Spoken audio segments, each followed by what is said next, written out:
Hello বন্ধুরা, welcome back to my channel. তো আশা করছি আপনারা সবাই খুব ভালো আছেন। তো আজকে আমি কোনো ব্লগ ভিডিও নিয়ে আসিনি।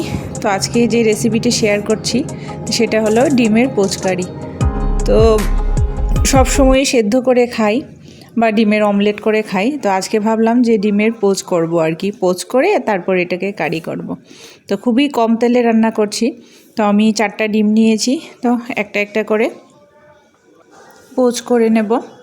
তো চলুন দেখতে থাকুন আমার ভিডিওটা। তো অল্প তেল দিয়ে করেছি, আর ডিমটা যদি বেশি ভেজে নিই তাহলে কুসুমটা মানে একেবারে ভাজা ভাজা হয়ে যাবে। তো অল্প অল্প সেদ্ধ সেদ্ধ টাইপ এটাই করব আর কি। তো চলুন দেখতে থাকুন আমার ভিডিওটা।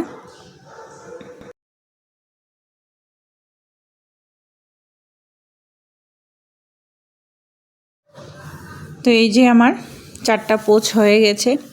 তো এখন মশলা যেটা করব সেটা দেখেন, অল্প পেঁয়াজ নিব, পেঁয়াজ, তারপর টমেটো, অল্প কয়েকটা রসুন আর একটু কাঁচা লঙ্কা। তো এটাকে পেস্ট করে নেব এখন।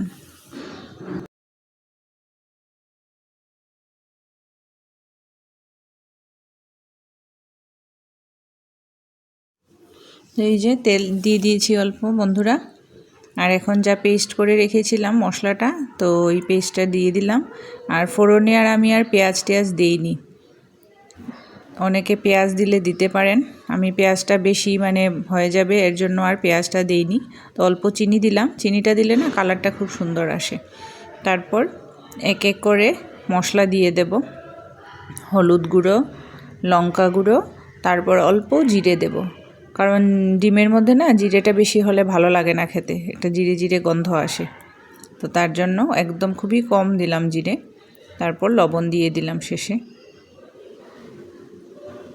একটু কষিয়ে নেব, কষিয়ে নিয়ে তারপর গরম জল দিয়ে দেব ঝোলের জন্য। মানে আমি গরম জলটা ইউজ করলে কি হয়, রান্নার স্বাদটা ভালো আসে আর কি।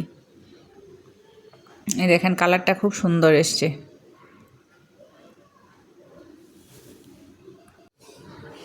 তো হয়ে গেছে, আমার ঝোলটা ফুটে গেছে। আর এক এক করে ডিমের সেই পোচটা দিয়ে দিচ্ছি।